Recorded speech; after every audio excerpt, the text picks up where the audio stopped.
نحمده ونصلي على رسوله الكريم اما بعد فاعوذ بالله من الشيطان الرجيم بسم الله الرحمن الرحيم رب اشرح لي صدري ويسر لي امري واحلل عقدة من لساني يفقهوا قولي۔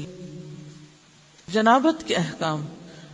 وجوب غسل کی حالت کو حالت جنابت کہتے ہیں۔ وجوب غسل یعنی جب غسل واجب ہو جاتا ہے تو اس حالت کو جنابت کہتے ہیں۔ جنابت کا لفظ جم سے، جم پہلو کو کہتے ہیں، بچنا۔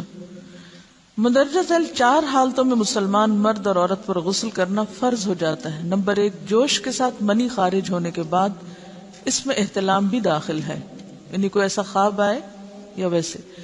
نمبر 2، صحبت کے بعد یعنی سیکشل انٹرکورس کے بعد۔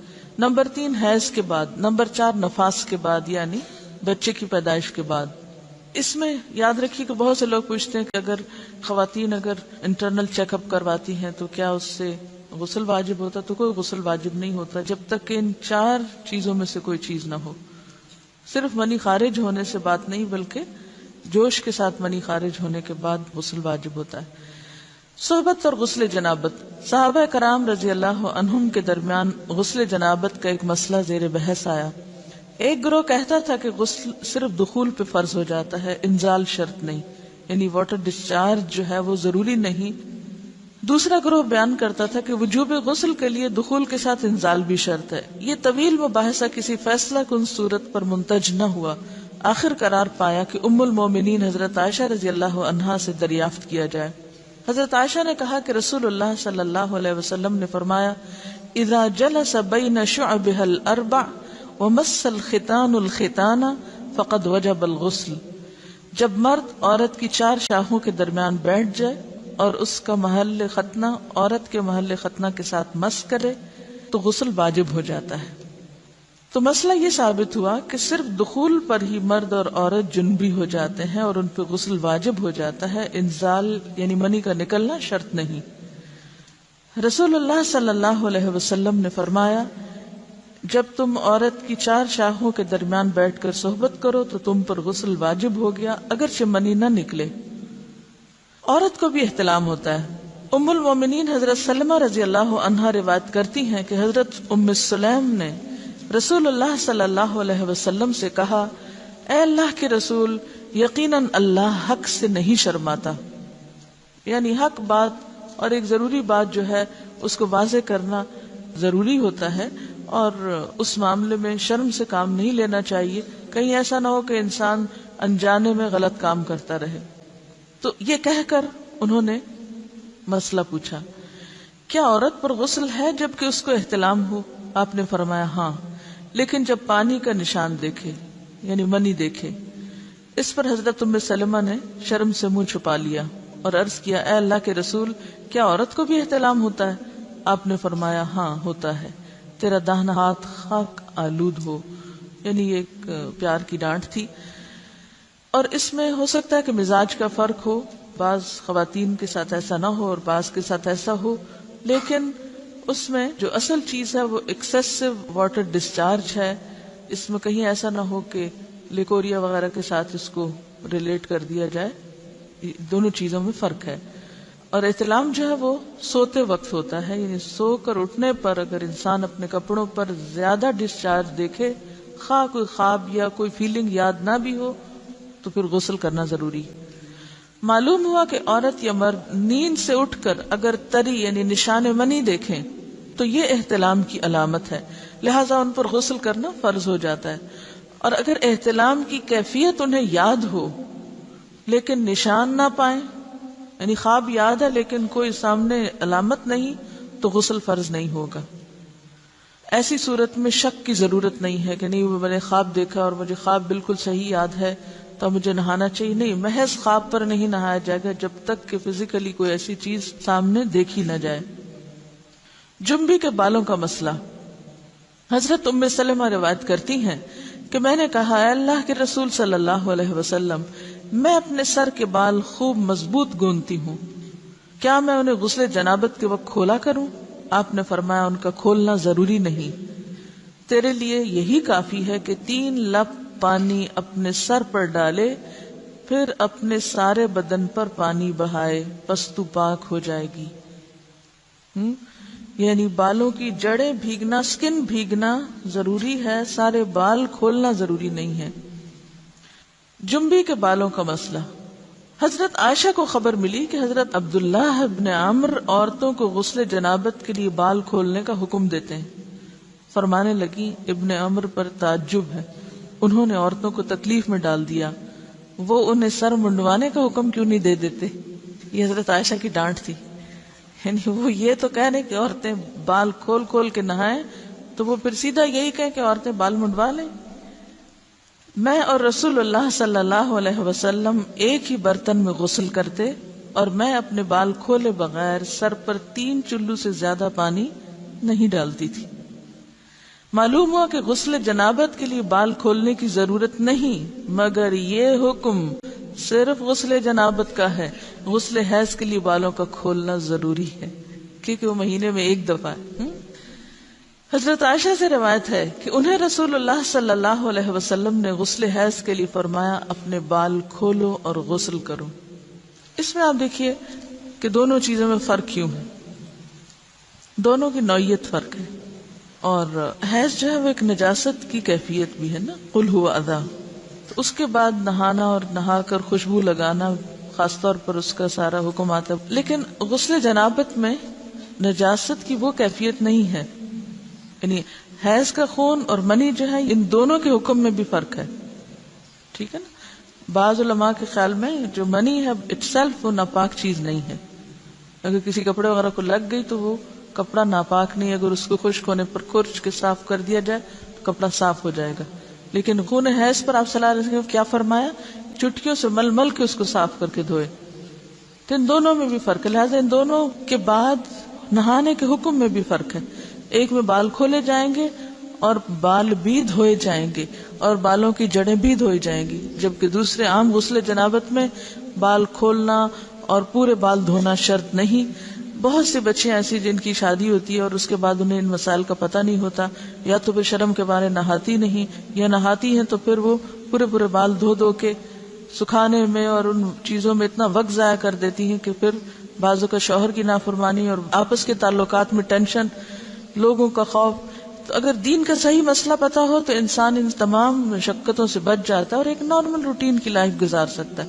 تو اس میں کیا صرف 3 کپ پانی، 3 لپ پانی، یعنی 3 دفعہ کیوں کہ اگر ایک دفعہ ڈالنے سے پوری طرح نہیں بھیگا آپ یہ بھی کر سکتے ٹیپ کے آگے سر کر کے تو ساری اسکن جو ہے سر کی اس کو آپ گیلا کر لیں. پیچھے سے بال جو ہیں اگر لمبے ہیں تو ان کو ایک طرف کر دیں تاکہ پورے بال نہ دھونے پڑے، نہ سکھانے پڑے اور نہ خشک کرنے پڑے، اور باقی جسم پہ پانی بہا لیں. دوسری صورت یہ ہے کہ مگ میں پانی لے کے تو اس کو آپ تھوڑا تھوڑا کر کے پورے کو ایک دفعہ کریں، پھر اس کے بعد دوبارہ کریں اور تیسری دفعہ رول کر کے بالوں کو پیچھے سے شاور کیپ ڈال لیں اور باقی جسم پھر دھو لیں. شاور کیپ سے کیا ہوتا ہے عام طور پر کہ پیچھے کے جو سارے لمبے بال ہیں پھر وہ نیچے گر کے گیلے نہیں ہوتے، وہ آپ کے سر پہ ہی ٹک جاتے ہیں. تو سر کی اسکن دھوئیں اور بالوں کو جوڑے کی شکل میں باندھ کے اوپر شاور کیپ پہن کے پھر باقی جسم کو اچھی طرح دھو لیں. تو اس میں آپ دیکھیں کہ جب بالکل سر کے سکن کا حصہ ہی تار ہوگا، اور یہ 3 دفعہ کرنا ہوگا، ایک دفعہ سے نہیں کام چلے گا، 3 دفعہ کرنا تاکہ کوئی بھی بال برابر جگہ سکن کی خشک نہ رہ جائے. تو اس سے کیا ہوگا کہ جتنا کم بال گیلے ہوں گے اتنے کم دیر میں ان کو خشک بھی کیا جا سکتا ہے اور کسی بھی مشقت کے بغیر انسان نماز پڑھ سکتا ہے. جنبی سے میل جول اور مسافہ جائز ہے.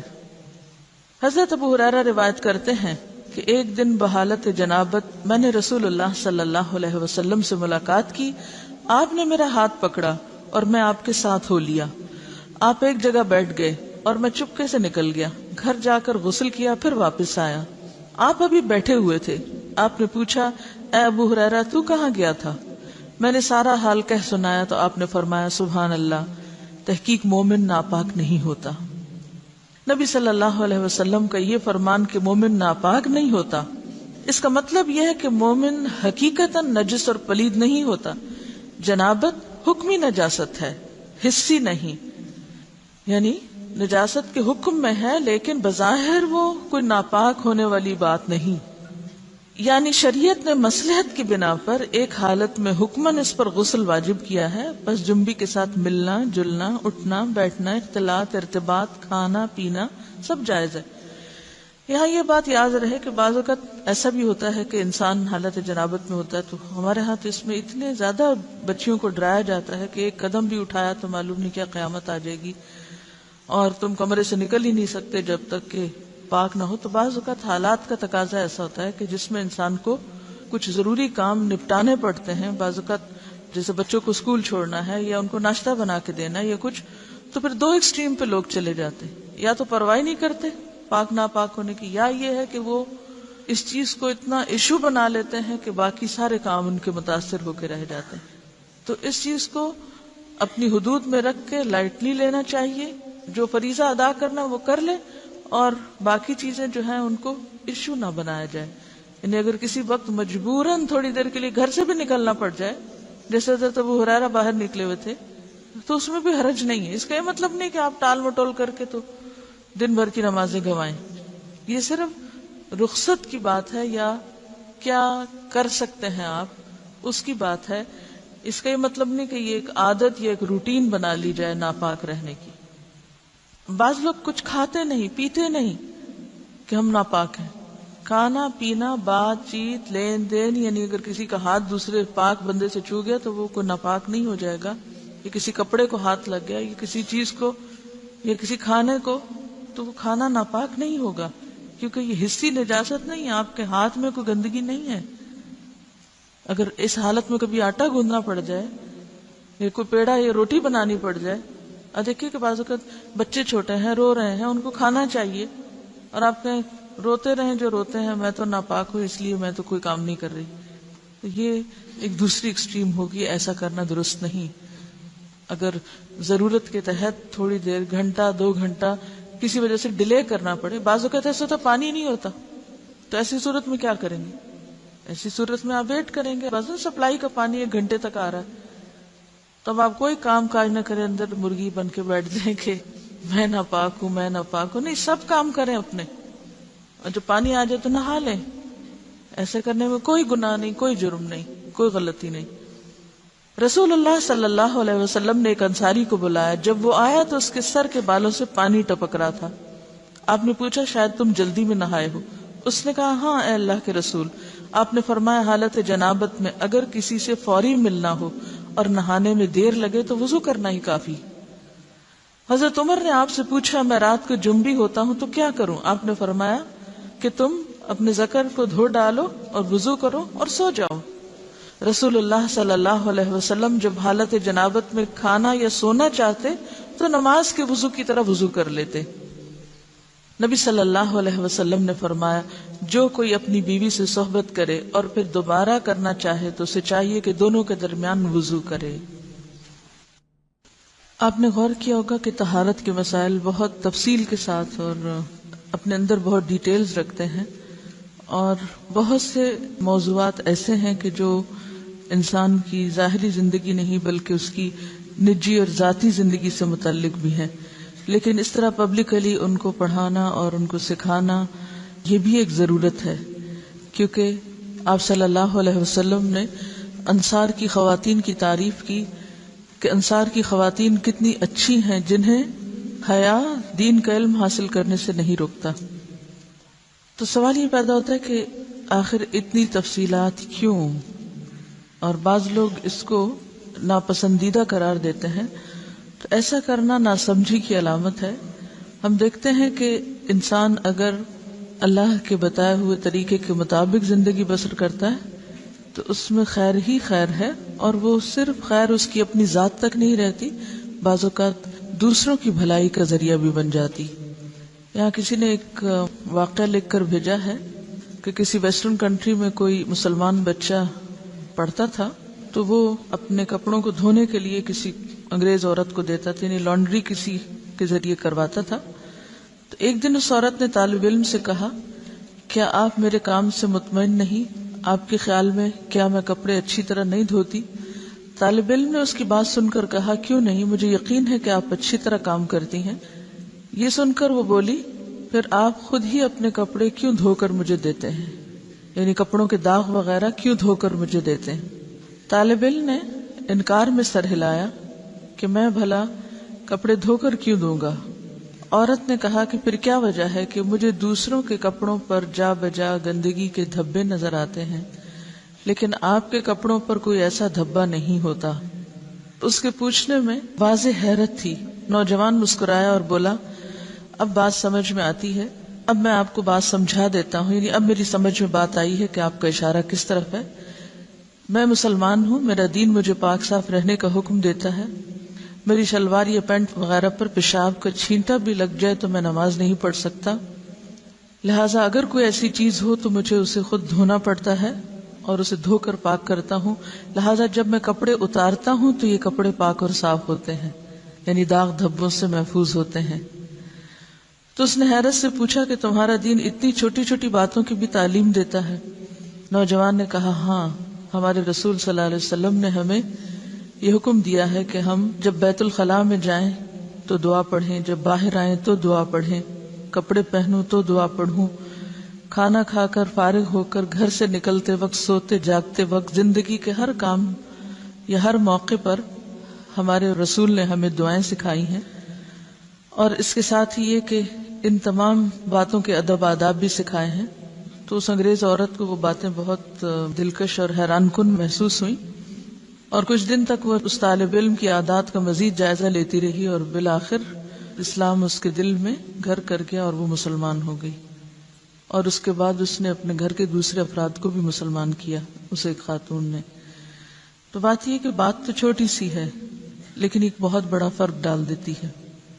لیکن افسوس یہ کہ آج مسلمان ہی یہ آداب اور اخلاق بھول گئے، کیونکہ بہت سے مواقع پر ایسا بھی ہوا ہے ہمارے ساتھ کہ جب ہم نے الوداع میں پرانے کپڑے مختلف، جیسے سیلاب آ گیا یا زلزلہ آ گیا یا کچھ، تو اس موقع پر نئے پرانے سب مٹیریلز جب اکٹھے کیے گئے تو بلیو بھی بعض اوقات کپڑوں پر خون کے دھبے، گندے داغ اور نجاست وغیرہ بھی لگی ہوئی پائی گئی، جسے دیکھ کر بے انتہا افسوس ہوا کہ ایک مسلمان لڑکی جو بالغ ہو چکی ہے، اس کو اس کی ماں نے یہ ادب نہیں سکھایا، یہ طریقہ نہیں سکھایا کہ لباس کو صاف کیسے رکھتے ہیں۔ بھلے آپ کو کپڑا کسی سے بھی دھلوانا ہو، یا آپ کو دوبارہ نہیں پہننا، یا آپ کسی غریب کو دے رہے ہیں، مسلمان کا تو لباس اتارتے وقت بھی طریقہ یہ ہوتا ہے کہ جب وہ اتارے تو ایسے ہی اتارے کہ جیسے وہ نجاست سے صاف ہے۔ تو بعض اوقات ہم غفلت میں ایسی حرکتیں کرتے رہتے ہیں، اور اس کا غلط امپریشن نہ صرف یہ کہ اپنے گھر والوں پر، اپنے قریبی لوگوں پر، بلکہ دوسرے ادیان والوں تک بھی اس کا دائرہ بعض اوقات پھیل جاتا ہے۔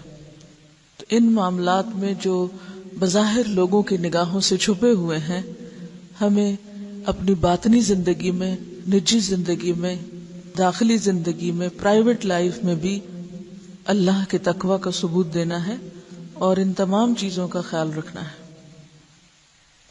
حائضہ سے صحبت کرنے کی ممانعت۔ حیض کی حالت میں عورت سے مجامت کرنا سخت گناہ ہے۔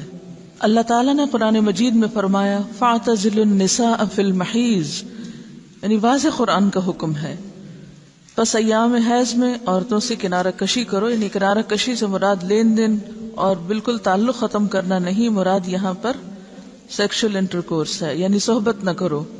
اگر کوئی اس گناہ کا مرتکب ہو جائے تو اس کی بابت نبی صلی اللہ علیہ وسلم نے فرمایا، جو شخص بحالت حیض اپنی عورت سے صحبت کرے تو اسے چاہیے کہ نصف دینار صدقہ کرے۔ دینار 4.5 ماشے سونے کا ہوتا ہے، تو نصف دینار 2.25 ماشے سونا ہوا۔ 2.25 ماشے سونے کی قیمت صدقہ کرے، یعنی کسی مستحق کو دے اور آئندہ کے لیے توبہ کرے۔ مزی کے خارج ہونے سے غسل واجب نہیں ہوتا۔ سیدنا علی رضی اللہ عنہ بہت طاقتور جوان تھے، آپ کو اکثر مزی آتی، آپ کو مسئلہ معلوم نہ تھا کہ مزی کے خارج ہونے پر غسل واجب ہوتا ہے یا نہیں۔ چونکہ رسول اللہ صلی اللہ علیہ وسلم کے داماد تھے، اس لیے بالمشافہ دریافت کرتے حجاب آیا، یعنی آپ کو شرم محسوس ہوئی، تو اپنے دوست مقداد سے کہا کہ وہ مسئلہ دریافت کریں۔ حضرت مقداد نے نبی صلی اللہ علیہ وسلم سے پوچھا، آپ نے فرمایا مزی کے خارج ہونے پر غسل واجب نہیں ہوتا، صرف وضو کرنا چاہیے۔ نبی صلی اللہ علیہ وسلم نے فرمایا اگر مزی خارج ہو تو آلے تناسل کو دھو لو اور وضو کر لو. نیز فرمایا اور کپڑے پر جہاں مزی لگی ہو ایک چلو پانی لے کر چھڑک لینا کافی ہے. اب اس میں یہ جو مختلف ٹرمز استعمال ہو رہی ہیں ان میں فرق کیا ہے، یعنی مزی اور منی کا فرق کیا ہے؟ مزی اس چپکتے ہوئے لیسدار پانی کو کہتے ہیں جو شہوت کے وقت ذکر کے سرے پر نمودار ہوتا ہے، یعنی کہ جو اچھل کر نہیں نکلتا بلکہ ویسے ہی ویٹنس ہوتی. اور منی عضو مخصوص سے لذت اور جوش کے ساتھ ٹپک کر خارج ہونے والا سفید مادہ ہوتا ہے جس سے انسان پیدا ہوتا ہے. اس کے خروج سے آدمی پر غسل فرض ہو جاتا ہے. ودی وہ گاڑھا سفید پانی جو پیشاب سے قبل یا بعد خارج ہوتا ہے، اس کے نکلنے پر غسل کرنا ضروری نہیں. یہ اسی طرح لیکوریا بھی اس میں آ جاتا ہے. جن عورتوں کو سفید رطوبت یعنی لیکوریا کی شکایت ہوتی ہے اس سے بھی غسل لازم نہیں ہوتا، حسب معمول نمازیں ادا کرنی چاہیے. لیکوریا کا جو سیکریشن ہے اگر وہ کپڑے پر لگ جائے تو اسی طرح چلو بھر پانی سے اس کو صاف کر لینا چاہیے. حائضہ کو چھونا اور اس کے ساتھ کھانا جائز ہے. حضرت انس رضی اللہ عنہ روایت کرتے ہیں کہ جب عورت حیض سے ہوتی تو یہودی اس کے ساتھ کھاتے پیتے نہیں تھے، تو رسول اللہ صلی اللہ علیہ وسلم نے فرمایا حائضہ سے ہر کام کرو سوائے جماع کے، یعنی حائضہ سے کھانا پینا، اٹھنا بیٹھنا، ملنا جلنا، اسے چھونا، بوس و کنار وغیرہ سب جائز ہے سوائے مجامت کے. حضرت عائشہ روایت کرتی ہیں کہ رسول اللہ صلی اللہ علیہ وسلم مجھے حالت حیض میں ازار باندھنے کا حکم دیتے سو میں ازار باندھتی. آپ مجھے گلے لگاتے اور میں حیض والی ہوتی. حضرت عائشہ سے روایت ہے کہ نبی صلی اللہ علیہ وسلم نے مسجد میں اپنی اعتکاف گاہ سے مجھے بوریا پکڑانے کا حکم دیا. رگ، بوریا کیا ہوتا ہے؟ رگ یعنی کپڑے کا پیس، یہ جے نماز جیسے ہوتی. میں نے کہا میں حائضہ ہوں. آپ نے فرمایا تیرا حیض تیرے ہاتھ میں نہیں ہے. اور اس حدیث سے لا علمی کی بنا پر آج تک لوگ تسبیح کو ہاتھ نہیں لگانا، جے نماز کو ہاتھ نہیں لگانا، جے نماز پہ بیٹھنا نہیں، اور اگر حالت حیض میں کوئی کپڑے پہنے تو دوبارہ نہیں پہن کے نماز ان میں پڑھنی، یا یہ کہ بستر کی چادریں وغیرہ دھونا ہے، یا اور بہت سے تردد کیے جاتے ہیں. تو یہ سب خود ساختہ باتیں ہیں، ان کی کچھ حقیقت نہیں. حضرت عائشہ سے روایت ہے کہ نبی صلی اللہ علیہ وسلم میری گود کو تکیہ بنا کر قرآن حکیم کی تلاوت کرتے تھے حالانکہ میں حائضہ ہوتی.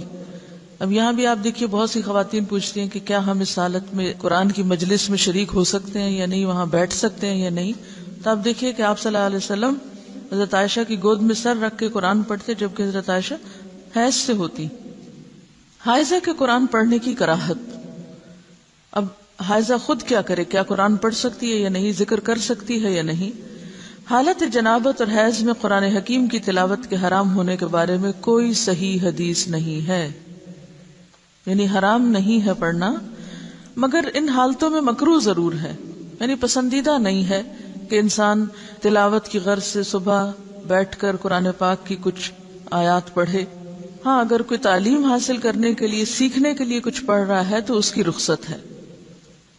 مہاجر بن قنفس سے مروی ہے کہ رسول اللہ صلی اللہ علیہ وسلم کو بحالت پیشاب کسی نے سلام کیا تو آپ نے جواب نہ دیا. فراغت کے بعد آپ نے وضو کیا اور فرمایا میں نے مناسب نہ سمجھا کہ طہارت کے بغیر سلام کا جواب دوں. اس کا یہ مطلب نہیں کہ طہارت کے بغیر کہ جب اگر کسی نے وضو نہیں کیا ہو تو وہ سلام کا جواب نہ دے، یا اگر آپ بے وضو ہیں کوئی آپ کو سلام کرے تو آپ جواب نہ دے کہ میرا وضو نہیں ہے. اس سے مراد یہ کہ عین اس حالت میں کہ جب انسان ٹوائلٹ میں بیٹھا ہوا ہو اور اس کے جسم سے کچھ نکل رہا ہو اور کوئی سلام کرے اور وہ ساتھ ہی سلام کا جواب دینا شروع کر دے تو اس حالت میں دینا جائز ہے. اب حیض کی بھی کنڈیشن ایسی ہوتی ہے نا کہ مسلسل بعض اوقات کچھ سیکریشن ہوتی رہتی ہے، تو ایسی صورت میں اگر انسان عبادت کی غرض سے تلاوت کر رہا ہے تو یہ درست نہیں. ہاں تعلیم کی غرض سے اس کی اجازت موجود ہے کیونکہ حرام بہرحال نہیں ہے. جب حدث اصغر کی حالت میں سلام کا جواب دینا مکروہ ہوا تو جنبی کا قرآن کی تلاوت کرنا بالاولا یعنی زیادہ مکروہ ہوا. البتہ باقی اذکار کی بابت امام نووی فرماتے ہیں جنبی کے لیے تسبیح اور تحمید، تکبیر اور دیگر دعائیں اور اذکار بالاجماع جائز ہیں. یعنی صبح شام کی دعائیں ہیں یا گھر سے نکلنے کی یا داخل ہونے کی یا جتنے بھی ذکر اذکار کی قسمیں ہیں، یہ ساری کی ساری بالاجماع جائز ہیں کہ انسان اٹھتے بیٹھتے چلتے پھرتے یہ سب پڑھ سکتا ہے، خواہ حالت جنابت میں ہو یا پھر حیض میں۔ اس کی دلیل حضرت عائشہ کی حدیث ہے، آپ فرماتی ہیں میں ایام حج میں حائضہ ہو گئی تو رسول اللہ صلی اللہ علیہ وسلم نے فرمایا بیت اللہ کے طواف کے علاوہ باقی ہر وہ کام کرو جو حاجی کرتا ہے۔ تو اس کا کیا مطلب تھا؟ یعنی حالت حیض میں ہر وہ کام کرو جو حاجی کر رہے ہیں سوائے طواف کے، اور نماز تو ویسے ہی انڈرسٹوڈ تھی کہ اس حالت میں نہیں پڑھنا۔ تو اس سے کیا پتہ چلتا ہے حاجی باقی کیا کام کرتے ہیں؟ ذکر کرتے ہیں، ذکر اذکار دعائیں مانگتے ہیں۔ اور بہت سی خواتین حج پہ جاتے ہوئے کیا ہم ٹیبلٹس لے لیں، کیا ہم، تو یہ فطرت کے نظام میں مداخلت ہے۔ جب رخصت ہے سب دعائیں وغیرہ آپ پڑھ سکتے، صرف طواف نہیں کر سکتے تو پاک ہو کے کر لیں، لیکن کوئی بھی ان نیچرل طریقہ اختیار نہ کریں کہ جس سے آپ کا جسم بوجھل ہو جائے، آپ سست ہو جائیں اور آپ دعائیں مانگنے کے بھی قابل نہ ہو۔ کیونکہ بہت سی خواتین ایسی ہوتی ہیں کہ جب ان کے سسٹم میں کوئی بھی گڑبڑ ہوتی ہے تو پھر وہ مینٹلی، ایموشنلی، فزیکلی ہر لحاظ سے تھک جاتی ہیں۔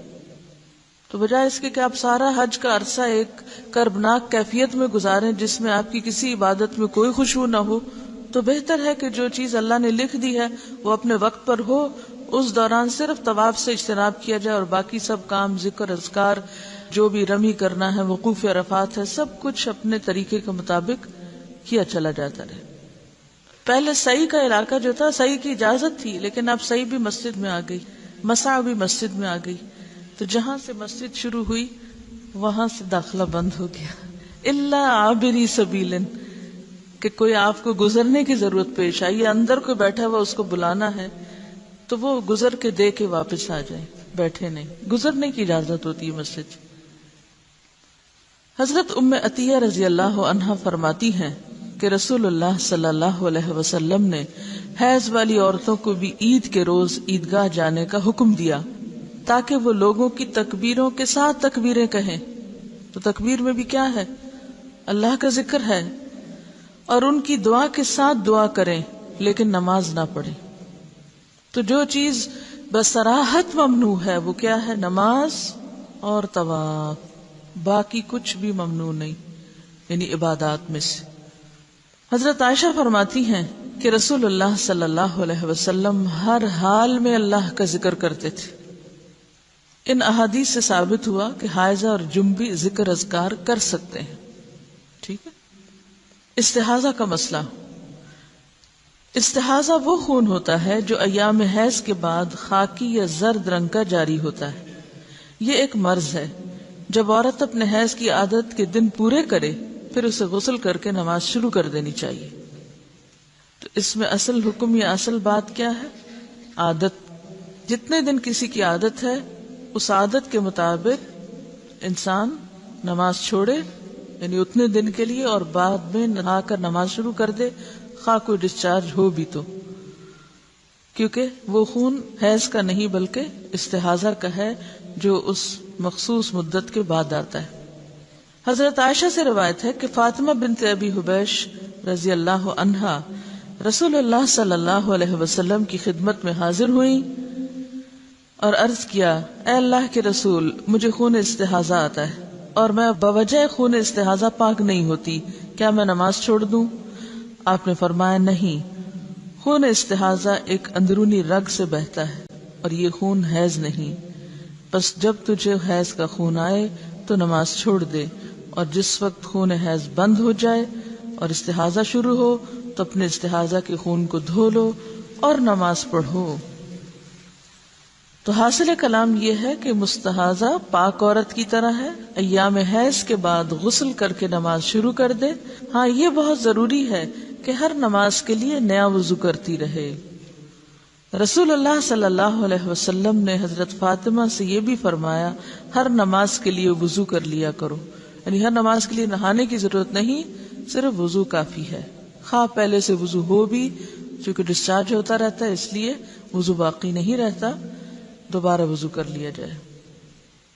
خون حیض بلوغت کی علامت ہے، اگر یہ عادت کے مطابق آئے تو یہ صحت کی علامت ہے، اس کے برعکس استحاضہ بیماری کی علامت ہے۔ چونکہ یہ خون حیض سے پہلے بھی آتا اور حیض کی مدت گزر جانے کے بعد رکتا نہیں، اس لیے بعض خواتین اسے بھی حیض سمجھ کر نماز چھوڑے رکھتی ہیں، لہٰذا اس مسئلے کو سمجھنا ضروری ہے۔ خون حیض گاڑھا، سیاہ اور کسی قدر بدبودار ہوتا ہے۔ جب اس کی مدت ختم ہوتی ہے تو خاکی یا زرد رنگ کی رطوبت خارج ہوتی ہے، مگر وہ حیض نہیں ہوتی، جبکہ خون استحاضہ پتلا اور زرد رنگ کا ہوتا ہے۔ یہ الگ بات ہے کہ عادت کے دنوں میں کبھی فلو زیادہ ہوتا ہے اور کبھی کم ہوتا ہے، لیکن اپنے مقرر وقت پر انقطاع بھی ہو جاتا ہے۔ انقطاع الدم یعنی سب ختم ہو جاتا ہے اور وائٹ ڈسچارج شروع ہو جاتا ہے۔ تو پاکی کب ہوتی ہے؟ جب خون حیض کے ختم ہونے کے بعد وائٹ ڈسچارج شروع ہو۔ اگر خاتون حیض اور استحاضہ کا فرق پہچانتی ہے تو اس کے مطابق عمل کرے گی، یعنی حیض کے آنے پر نماز چھوڑے گی اور حیض کے بعد استحاضہ کے دوران ہر نماز کے لیے الگ وضو کر کے نماز ادا کرے گی۔ اگر اسے دونوں خونوں کی پہچان نہیں، البتہ حیض اسے عادت کے مطابق آتا ہے، تو وہ عادت کے دنوں میں نماز ترک کرے گی اور ان کے بعد جو خون آئے گا اسے استحاضہ سمجھے گی۔ اب اس میں مشکل یہ ہے نا کہ ہر عورت کی عادت فرق ہے، اس لیے اس میں کوئی مفتی کچھ نہیں بتا سکتا، خود ہی اس کا تعین کرنا پڑے گا کہ کن دنوں میں عادت بدل جاتی، کیونکہ عورت کی صرف یہ نہیں کہ اس کو خون کے رنگ سے آپ پہچانیں گے، اس میں دیکھا یہ جائے گا کہ آپ کی اپنی جسمانی کیفیت کب بدلتی ہے، کیونکہ استحاضہ کے خون میں جسمانی کیفیت اتنی متاثر نہیں ہوتی، جبکہ حیض کے دنوں میں اس سے پہلے یا اس کے بعد مزاج پر بھی فرق پڑتا ہے۔ تو مزاج کی تبدیلی سے اور خون کے رنگ کی تبدیلی سے یا اس کیفیت سے یا اس کے زیادہ یا کم ہونے سے بھی حیض اور استحاضہ کو آپس میں الگ الگ سمجھا جا سکتا ہے۔ اگر اسے دونوں خونوں کی پہچان نہیں اور حیض بھی عادت کے مطابق نہیں آتا، اب ایک اور مسئلہ تیسرا، نہ حیض کی پہچان ہے اور نہ ہی عادت کا پتہ چلتا ہے، یعنی دن کے مقرر ہونے کی سمجھ ہی نہیں آتی، تو وہ اپنی قریبی رشتہ دار خاتون جو مزاج اور عمر میں اس جیسی ہو، مثلا بہن وغیرہ، اس کی عادت کے مطابق عمل کرے گی حتیٰ کہ اسے پہچان ہو جائے اور اس کی اپنی عادت بن جائے، پھر قیاس کرنا پڑے گا۔ حائضہ کو نماز اور روزے کی ممانعت۔ رسول اللہ صلی اللہ علیہ وسلم نے فرمایا، جب عورت حیض سے ہوتی ہے تو نماز پڑھتی ہے نہ روزہ رکھتی ہے، یعنی نہ نماز پڑھتی ہے نہ روزہ رکھتی ہے۔ ایک عورت معاذہ نے حضرت عائشہ سے دریافت کیا، کیا وجہ ہے کہ حائضہ عورت روزے کی قضا تو دیتی ہے نماز کی نہیں دیتی؟ حضرت عائشہ نے فرمایا، رسول اللہ صلی اللہ علیہ وسلم کے زمانہ میں ہمیں حیض آیا کرتا تھا تو ہمیں روزے کی قضا کا حکم تو دیا جاتا مگر نماز کی قضا کا حکم نہیں دیا جاتا تھا۔ یہ ہے صرف وجہ۔ نفاس کا حکم، بچے کی پیدائش کے بعد جو خون آتا ہے اسے نفاس کہتے ہیں۔ حضرت ام سلمہ فرماتی ہیں کہ نفاس والی عورتیں رسول اللہ صلی اللہ علیہ وسلم کے زمانے میں 40 دن بیٹھا کرتی تھی، یعنی نماز نہیں پڑھتی تھی۔ اکثر صحابہ اور تابعین کے نزدیک نفاس کے خون کی زیادہ سے زیادہ مدت 40 دن ہے۔ اگر 40 روز کے بعد بھی خون جاری رہے تو اکثر اہل علم کے نزدیک وہ خون استحاضہ ہے جس میں عورت ہر نماز کے لیے وضو کرتی ہے۔ نفاس کی کم از کم مدت کی کوئی حد نہیں۔ اچھا یہ بھی یاد رہے کہ بعض خواتین کو نفاس کا عرصہ ختم ہوتے ہی پھر پیریڈ شروع ہو جاتے ہیں، تو ایسی صورت میں اگر دن اوپر چلے جائیں اور پیریڈز کی واضح علامات ہر ایک کو اپنی عادت پتہ ہوتی ہے تو اس کے مطابق پھر وہ چھوڑ سکتی ہے۔ حضرت انس فرماتے ہیں نفاس کی مدت 40 دن ہے، الا یہ کہ خون پہلے ہی بند ہو جائے، کیونکہ بعض لوگوں کو بچے کی ولادت کے بعد کسی قسم کا کوئی خون نہیں آتا تو وہ پہلے دن سے ہی نماز پڑھیں گی۔ کچھ لوگوں کو 3 دن تک، کچھ کو 7 دن، کچھ 10 دن، کچھ 1 مہینہ، کچھ پورے 40 دن، کبھی زیادہ کبھی کم۔ تو پھر ان معاملات میں دیکھا کیا جائے گا، کوئی کتاب یا اپنا آپ، ہر ایک کو اپنی عادت خود دیکھنی پڑے گی۔ ٹھیک۔ حضرت انس فرماتے ہیں نفاس کی مدت 40 دن ہے، الا یہ کہ خون پہلے ہی بند ہو جائے۔ امام شافعی فرماتے ہیں اگر عورت کو ولادت کے بعد خون آتا ہی نہیں تو اس پر ضروری ہے کہ وہ غسل کرے اور نماز پڑھے۔ نفاس اور حیض کے خون کا حکم ایک جیسا ہے، یعنی ان حالات میں نماز، روزہ اور جماع منع ہے۔ رسول اللہ صلی اللہ علیہ وسلم ایام نفاس کی نمازوں کی قضا کا حکم نہیں دیتے تھے۔ ٹھیک ہے۔ آپ نے یہ سنا ہوگا نا کہ خون حیض کی اقصی مدت یعنی زیادہ سے زیادہ مدت 10 دن ہے. تو یہ قیاس ہے، یعنی ایک اندازہ کیا گیا. آپ دیکھیے کہ فقہا کس طرح اجتہاد کیا کرتے تھے. جب یہ مسئلہ سامنے آیا تو مختلف عورتوں کی عادت معلوم کرائی گی. کم سے کم کتنا ہوتا ہے، زیادہ سے زیادہ کتنا ہوتا ہے. پتہ چلا کہ کم سے کم اتنا اور زیادہ سے زیادہ اتنا، تو لہٰذا یہ 10 دن وہاں سے چلے. نبی صلی اللہ علیہ وسلم نے کوئی 10-12 دن نہیں بتائے. اصل بات عادت کی ہے کہ کتنے دن آپ کی عادت. ڈی این سی کے بعد بھی جو خون ہوتا ہے وہ بھی نفاس میں شمار ہوگا. اس میں بھی کمی بیشی ہوتی ہے. بعض اوقات ایسا بھی ہوتا ہے کہ جتنے مہینے کا بچہ تھا اتنے مہینے کے جو پیریڈز کے دن ہیں اس کے برابر بھی آتا ہے، اور بعض عورتوں کو اس سے کم و بیش. ان کا سوال یہ ہے کہ نفاس میں شروع میں زیادہ بلیڈنگ ہوتی ہے، اس کے بعد آہستہ سے کم ہو جاتی ہے، اور پھر تھوڑے دن میں زیادہ ہو جاتی ہے، پھر کم ہو جاتی ہے. تو کیا یہ سارا عرصہ نفاس ہوگا؟ یہ سارا عرصہ نفاس ہوگا جب تک کہ وائٹ ڈسچارج نہ شروع ہو جائے. وآخر دعوانا ان الحمد للہ رب العالمین. سبحانک اللہم وبحمدک، نشہد ان لا الہ الا انت، نستغفرک ونتوب الیک.